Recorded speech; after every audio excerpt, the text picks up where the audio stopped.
நெறைய பேர் கேட்டிருக்க ஒரு பரிகாரம் என்னன்னு கேட்டீங்கன்னா, பரிகாரம்னாலே பார்த்தீங்கன்னாக்கா தீர்வு அப்படிங்கிறது தான் அர்த்தம். சில பேர் பரிகாரம்னா என்னமோ பெருசா நெனச்சிடுறாங்க. தீர்வு. எல்லா விஷயத்தையும் தீர்க்கக்கூடிய ஒரு சக்தியான தண்ணீர் என்ன? பஞ்சபூதத்தில நீர். தீர்க்கும் நீர் தான் பேரு. அப்புறம் தீர்த்த நீராக மாறுனது. எல்லாமே வந்து பார்த்தீங்கன்னா, எல்லாத்தையும் தீர்க்கும். எந்த பிரச்சனை இருக்கோ அங்க தீர்க்கிற நீர் தான் தீர்த்த நீர். அழகா ஒரு நாள் இரவு அது அமாவாசை, பௌர்ணமியிலயும் அழகா செய்யலாம். ரொம்ப சிம்பிளா நம்பி கை வைக்கக்கூடிய எந்த பரிகாரங்களும் நான் சொன்ன பரிகாரம் என்னைக்குமே நம்மள சுத்தி பாதுகாக்கக்கூடிய மிகப்பெரிய ஒரு ஆயுதம்.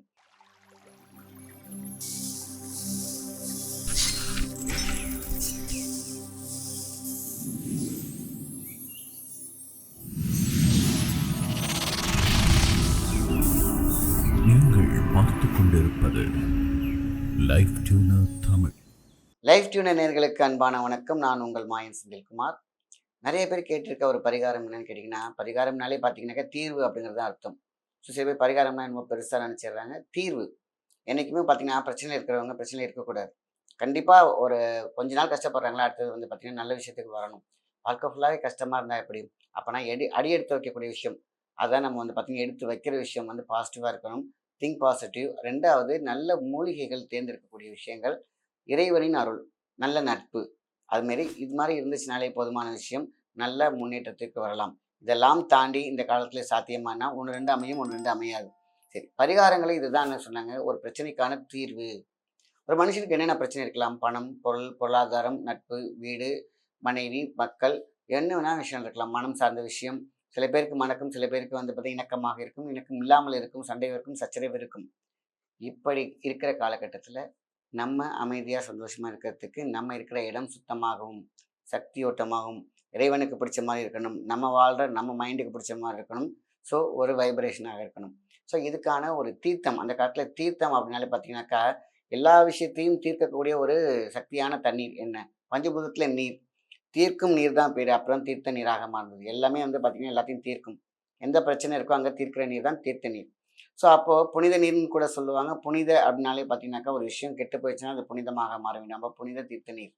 இப்ப இது எதுல அமையுது அப்படின்னு பார்த்தீங்கன்னா, அழகா ஒரு நாள் இரவு அது அமாவாசை, பௌர்ணமியிலயும் அழகா செய்யலாம்.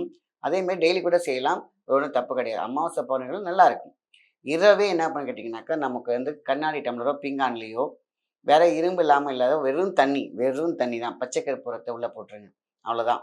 அதுல அருகம்புல் வந்து என்ன பண்ணணும், அப்படி போட்டு வச்சுருங்க. இப்படி கொத்தா இருக்கும் பார்த்தீங்களா? அது கட்டி கட்டி வச்சிருப்பாங்கல்ல, அந்த மாரி உள்ள போட்டு வச்சுருங்க. வேற எதுவுமே தேவையில்ல. தண்ணீரும், பச்சை கற்பூரமும் தேவைப்பட்டால் கொஞ்சோண்டு மஞ்சள் சேர்த்துக்கலாம். அதுக்கு கஸ்தூரி மஞ்சளா இருந்தா ரொம்ப ரொம்ப நல்லது. இல்ல கஸ்தூரி மஞ்சள் கிடைக்கலன்னா நார்மல் மஞ்சளே போடுங்க. இதுதாங்க தீர்த்தம்.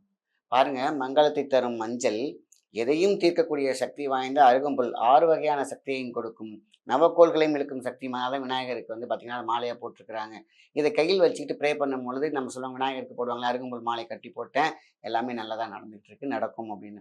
காரணம் நவக்கோள்களின் ஆசியும், ஆசீர்வாதமும் நமக்கு கிடைச்சுக்கிட்டே இருக்கும். ஸோ, நவக்கோள்கள் நம்ம பக்கம் இருக்கணும். சக்தி நம்ம பக்கம் இருக்கணும். சக்தி ஓட்டம் நம்ம பக்கம் இருக்கணும்.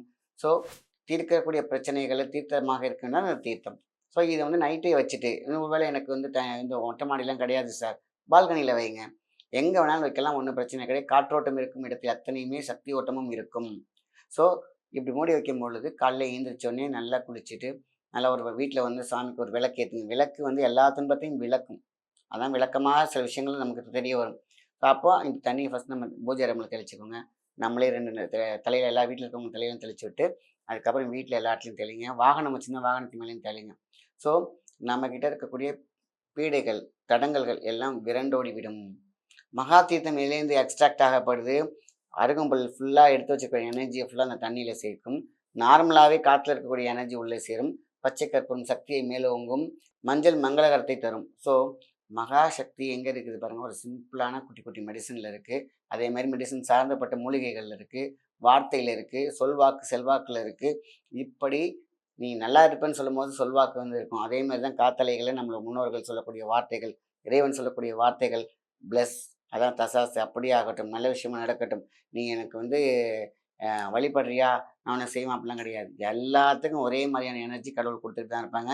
இந்த கடவுள் என்பதை கடந்து உள் இருக்கும் கடை என்றால் கடந்து போகுது. உள் என்பது உள்ளே சக்தியாக தான் கடவுள் சக்தி தான் கடவுள் சக்தி கடவுள் கடவுள் எது உள்ளார அங்க தான் நம்ம இடம், பொருள், ஏவல். இதுக்குள்ளார எந்த இடம், எப்படி அந்த ஏவல்ங்கிறது வந்து பார்த்தீங்கன்னா, எல்லாரும் பில்லி சூனியம் ஏவல்னு நெனச்சிடாதீங்க.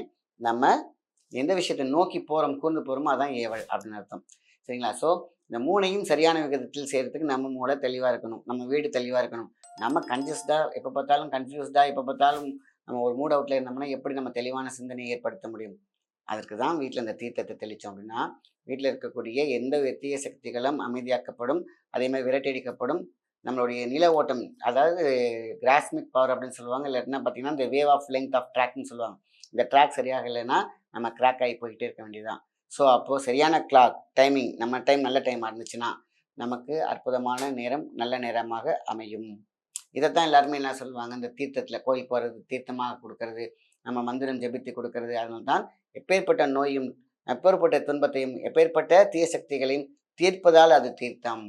அப்போ எப்போ தீர்க்கும் அப்படிங்கிறலாம் நம்ம கனவு கிடையாது. நம்ம தான் உட்காந்து முடிவு எடுத்து, நம்ம தான் உட்காந்து கரெக்டாக எடுத்து, நம்ம ஒரு பிரச்சனை இருந்துச்சுனாக்கா, கரெக்டாக ஒரு பானை நசுங்கிச்சுன்னா, உட்காந்து பொறுமையாக உட்காந்து அது நெளிவடிச்சா கரெக்டாக அந்த பானை பானையாக மாறும். நான் சொல்கிறது வந்து மண் பானை கிடையாது, மற்ற மெட்டல்ஸ். ஸோ எப்பொழுதுமே நம்ம கிட்ட இருக்கக்கூடிய சக்திகளை சரியான விதத்தில் எங்கேயாவது குறையுதுன்னா பார்த்து அதை ரிப்பேர் பண்ணிடணும். ஸோ வீடு இருக்க இடமும், நம்ம உயிர் வாழ்கிற கூடு இருக்கும் இடமும் எப்பொழுதும் சுத்தமாகவும் சக்தியாகவும் இருக்க வேண்டும். அங்கே கல்சடையாகவும், அப்போ அங்கே அந்த இடத்துல சாக்கடையாகவும், அந்த இடத்துல வந்து பார்த்திங்கன்னா நில ஓட்டம் சரியில்லாமல், இல்லை ஏதோ ஒருத்தவங்க ஒரு குப்பையை கொட்டிட்டு போகிறாங்க, மீன்ஸ் ஏதோ விஷயம்னா எந்த குப்பை வேணாலும் இருக்கலாம். அதை நம்ம சுத்தம் பண்ணணும் பார்த்து. வீடை அப்பப்போ பார்க்கணும், விளக்கேற்றணும். இதே மாதிரியான தீர்த்தங்களை தீர்த்தோம் என்றால் அங்கே எல்லா பிரச்சனைகளையும் தீரும். இதனால தான் அழகாக சொல்லியிருக்காங்க, இதுக்கு தேவையான விஷயம் என்ன? அருகம்புல் நார்மலாக கிடைக்கிற விஷயம், மஞ்சள் நார்மலாக கிடைக்கிற விஷயம், பச்சை கற்பூரம் நார்மலாக கிடைக்கிற விஷயம். ஸோ நீருக்கு பஞ்சம் இல்லை, எல்லாருமே பார்த்தீங்கன்னாக்கா அஞ்சம் இல்லை அப்படின்னு சொல்லுவாங்க. எதுக்கும் நீங்கள் அஞ்ச போவதும் இல்லை. ரொம்ப சிம்பிளாக நம்பி கை வைக்கக்கூடிய எந்த பரிகாரங்களும், நான் சொன்ன பரிகாரம் என்றைக்குமே நம்மளை சுற்றி பாதுகாக்கக்கூடிய மிகப்பெரிய ஒரு ஆயுதம். இதை என்றைக்கும் மிஸ் பண்ணக்கூடாது. கடந்து உள்ள இருக்கும் சக்தி, கடவுள் சக்தி, இறைவன் கண்டிப்பாக இருக்க வேண்டும். அதோடு நம்மளோட நம்பிக்கையும் தேவை, உழைப்பும் தேவை. ஸோ நம்ம என்றைக்குமே உழைக்கிறத நிறுத்தக்கூடாது, திங்க் பண்ணுறதை நிறுத்தக்கூடாது, ஓடுறதை நிறுத்தக்கூடாது. நம்ம கால் வலிச்சு நிற்கும் பொழுதும், நம்ம ஓட தயங்கும் பொழுதும், இயங்க மறக்கும் பொழுதும் ஒரு பூஸ்டாக கொடுக்கக்கூடிய விஷயங்கள் தான் பரிகாரங்கள். ஸோ எப்பொழுதுமே தெய்வ அருளாசி வேண்டும். ஸோ அதனால தான் என்றைக்குமே பார்த்தீங்கன்னா, இது நடக்குமா, இது நடக்காதா அப்படிங்கிற ஒரு எந்த எண்ணமும் வேணாம். ரொம்ப பெரிய செலவு கிடையாது. ஒரு விஷயத்த செய்வோம், கண்டிப்பாக நடக்கும். நடக்கும் என்பதே தீர்க்கம். இம்ல முடிக்கிறீங்களா, என்றைக்குமே வீண் போனதில்லை. இல்லை என்ற வார்த்தை என்றைக்குமே இருக்கக்கூடாது. அது நொல்லையை தரும். இம் என்ற ஊம் என்ற பிரணவ மந்திரத்தை சொல்லிக்கிட்டே கூட நீங்கள் தெளிக்கலாம். ஓம்ங்கிற பிரணவம் எல்லாத்துக்கும் பொதுவான விஷயம். ரொம்ப சிம்பிளாக ஓம் அப்படின்னு தெளிங்க. இந்த தண்ணி தீர்த்தமாக உங்களுடைய துன்பங்களை தீர்க்கும். இல்லை எந்த விதமான ஐயமும் இல்லை. நல்ல விஷயத்தை மற்றவங்க ஷேர் பண்ணுங்கள். நன்றி, வணக்கம்.